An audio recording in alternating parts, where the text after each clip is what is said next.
Mesdames et messieurs, chers étudiants, chers stagiaires, chers élèves de deuxième année bac, économie et technique de gestion comptable, aujourd'hui, on va traiter un exercice d'application sur les agrégats de l'économie nationale dont on a déjà traité le contenu la séance précédente. Donc, commençons par l'exercice. Alors, comme exercice, dans une année précise ou dans 2 ans, 3 ans, on a les agrégats de la comptabilité nationale marocaine en millions de dirhams courants pour 3 années successives, l'année 2017, 2018 et 2019. On a comme agrégat, on a le produit intérieur brut, c'est la richesse créée par l'économie nationale. On parle le revenu national brut indisponible, c'est le revenu de l'économie. Les dépenses de consommation finale, c'est-à-dire les dépenses des ménages et des administrations publiques. L'épargne nationale brute et le revenu et transfert net de l'extérieur, ce qu'on appelle les revenus reçus moins les revenus versés, revenus et transferts reçus moins les revenus et transferts versés. Donc, on a des informations qui sont indisponibles. Et on a par exemple le PIB de l'année 2019, le RMBD de l'année 2018 et le DCF de l'année 2017, ainsi que l'épargne nationale brute de l'année 2018, on va y chercher, ainsi que le taux de croissance pour le PIB et le taux de variation pour les autres agrégats. Alors, comme travail à faire, qu'est-ce qu'il faut dire, qu'est-ce qu'on va chercher? Premièrement, on va calculer les données manquantes, c'est-à-dire donc les 2, 3, 4, 5, 6, 7, 8, 9, 10, donc les données manquantes, c'est au nombre de 9. Ouais, pour les données qui sont sélectionnées elles sont soulignées, on va les lire, c'est-à-dire on va les interpréter ou les lire. Ouais, troisième question, on va calculer le taux d'épargne brut pour l'année 2019. Bien sûr, on va voir le détail dans la vidéo. Premièrement, on va calculer les données manquantes. Alors, commençons par les calculs des agrégats. On a le tableau qui représente les données suivantes. Donc, on va chercher au premier lieu, c'est les dépenses de consommation finale. On va commencer par le PIB, on va voir. Alors, les dépenses de consommation finale est égal quoi? Le RMBD moins l'épargne nationale brute. Est-ce qu'il existe déjà une formule qui dit c'est quoi le RMBD? On l'a déjà vu dans la vidéo précédente. Le RNBD, il y a les dépenses de consommation finale plus l'épargne. On a déjà l'épargne nationale brute, on a déjà le RMBD. Facilement, on peut découvrir le DCF. Donc le DCF, c'est quoi? La consommation est égale au revenu moins l'épargne. De ce fait, on a déjà le RMBD, les 845 224. Moins, on a l'épargne 223 954. Donc, ce qui est égal, alors, le montant de dépenses de consommation finale, les OA, 619 270. Ça, pour le calcul du DCF.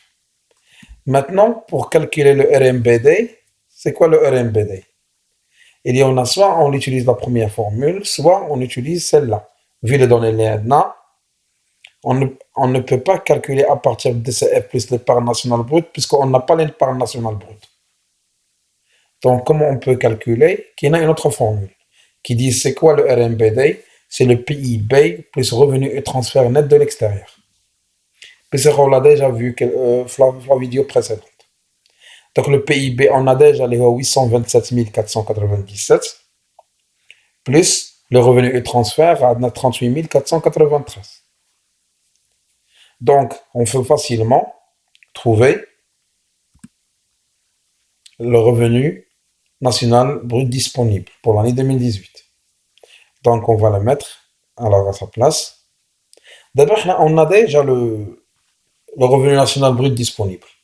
On a les dépenses de consommation finale. Donc, on peut facilement trouver l'épargne nationale brute. Alors, donc, qu'est-ce qu'on va faire? L'épargne nationale brute, c'est quoi? Le RMBD moins les dépenses de consommation finale. Alors, on a déjà le revenu national brut disponible, 865 990, moins les dépenses de consommation finale, on a 654 773. Facilement, on peut trouver le NB. Il y a 865 990 moins 654 773. Ce qui est égal on va trouver facilement l'épargne nationale brute. Il y a 211 217, bien sûr, en millions de dirhams. Bien sûr, on va le mettre à sa place.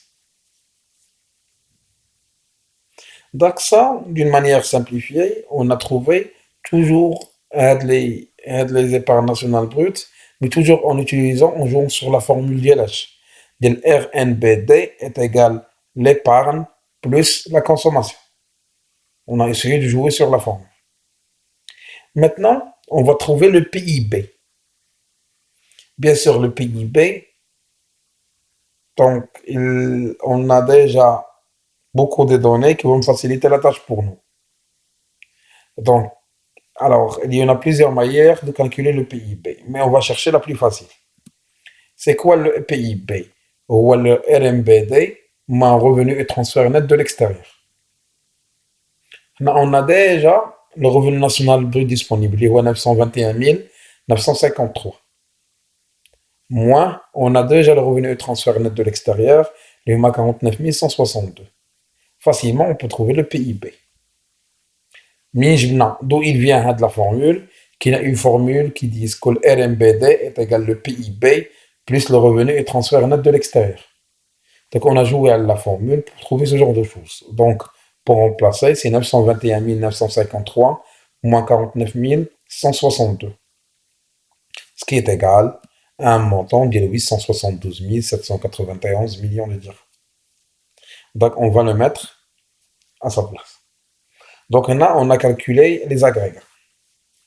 Maintenant, on va passer les taux de croissance et les taux de variation. Donc, lorsqu'on parle généralement le taux de croissance, c'est-à-dire le PIB d'une manière générale, on parle de la richesse créée par l'économie nationale. C'est un gros taux de croissance. Pour les autres, c'est un gros taux de croissance. On parle de taux de variation parce qu'on ne représente pas la richesse créée par l'économie nationale. On ne représente pas le produit national. Mais pour le PIB, c'est la richesse créée par l'économie nationale. C'est pour cela que ça doit avoir le taux de croissance. Alors maintenant, on va passer au calcul de le taux de croissance.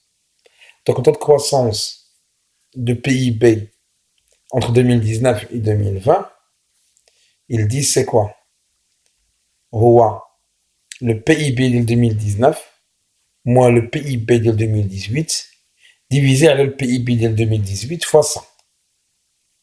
C'est-à-dire 872 791 moins 827 497 à la 827 497 fois 100. Soit est égal à 5,45. Bien sûr, avec la formule de croissance, on l'a déjà fait la séance dernière. Donc, on a un taux de croissance de 5,47%. Maintenant, on a les autres. Seulement, on doit calculer ce qu'on appelle les taux de variation d'ILM. On va commencer par le taux de variation de l'RMBD. La même procédure pour le PIB. C'est de 921 954 moins 865 990 à la 856 65 990 fois 100 est égal à 6,46. Donc, de la même manière, on va calculer les autres agrégats, les taux de variation des autres agrégats. De ce que fait, alors, il va être calculé de la même manière. Si le résultat, on l'a déjà mis pour faciliter la tâche pour vous. Donc, on a montré à travers les calculs l'utilisation des formules des agrégats et comment on peut mesurer les agrégats. Ce sont des exercices d'application pour bien cerner l'utilisation de ces agrégats. Bien sûr, en tant qu'étudiant, en tant qu'élève, vous devez maîtriser les formules. Il faut savoir jouer sur ces formules-là. Parce que normalement, c'est facile. Maintenant, on va commencer à interpréter ce qui est souligné. Alors, on va commencer avec le PIB. Lecture et commentaires donc les qui sont soulignés. On va commencer avec le PIB de 2018, il y a 827 497. Comme on a déjà dit, le PIB, c'est la richesse créée par les agents économiques, ou par l'économie nationale. Alors, comme interprétation, 827 497 représente au Maroc la richesse économique créée par les agents résidents, les acteurs, les ménages, les entreprises, les banques, etc., les agents résidents s'élèvent à 827 497 millions de dirhams en 2018. Comme interprétation, c'est la richesse créée par les agents économiques, d'une manière simple. Ça, c'est la première lecture du PIB. Maintenant, on va passer au taux, au montant de 49 162. C'est-à-dire en 2019, c'est ce qu'on appelle le revenu et transfert net de l'extérieur. Bien sûr, on a un plus qu'on a 49 000, il va y moins. Il y a un index que je reçois, plus que je verse. Donc, on a positif. Donc, on a un excédent sur le revenu de transfert. Donc, on cherche l'interprétation d'IA là, puisqu'il est plus 49 162. Donc, en 2019, le Maroc a réalisé un excédent. C'est 49 162 millions de dirhams en matière de revenus et transferts reçus par rapport à celles versées à l'extérieur. Ce qu'on a reçu est supérieur à ce qu'on a versé. On a un plus. داكشي اللي دخلنا ديال لي ترونسفير ولي ريفوني كثر من داكشي اللي خرجنا. هادشي عندنا الزائد. Ce sont des entrées de l'économie ديالنا. Maintenant, si on peut, d'abord, on a les PIB de 2019 et le PIB de 2020, qu'il y a une différence. Donc 2019, plus grand que 2020. Donc tout à l'heure, on a calculé un taux de croissance. Le pourcentage, شحال زاد هاد نسبة النمو شحال زادت, يعني le taux de croissance. Donc on a 5,47%. Donc هنا في المغرب, on a une croissance 2019 plus que 2020. Donc on a une augmentation. De ce fait, l'interprétation de la lecture, qu'est-ce qu'on va dire? Au Maroc, la richesse créée par l'économie nationale a augmenté de 5,47% en 2019 par rapport à 2018. Donc, d'une manière claire, on a su lire les données. Parce que c'est un savoir, on peut lire économiquement les données. Alors maintenant, on va passer au calcul du taux d'épargne.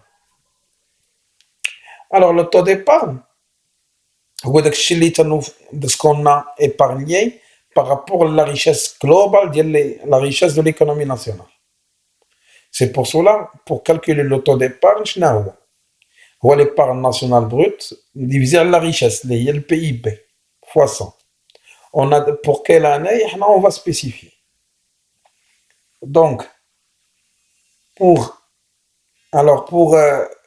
calculer le taux d'épargne, alors il faut prendre pour l'année 2019 231 997 divisé par 872 791. Bien sûr, fois 100. Donc, fois 100, il y a l'épargne nationale, le PIB fois 100. Donc, ce qu'on a, c'est que le pourcentage de l'épargne. Donc, le pourcentage de l'épargne, est 26,5%. Donc, l'épargne, elle représente par rapport à la richesse d'Yanna, on a 26,5%. Donc, on a su, à travers l'exercice, de présenter comme premier exercice la manière comment calculer le PIB, comment calculer le RMBD, l'épargne, le revenu de transfert, le taux de croissance. Donc le but de le premier exercice, de se familiariser avec les agrégats ou les indices globaux de l'économie. J'espère que vous avez bien assimilé les choses, vous faites tout. Alors on va se voir dans une autre application sur les agrégats. Alors, passez une excellente soirée et à la prochaine.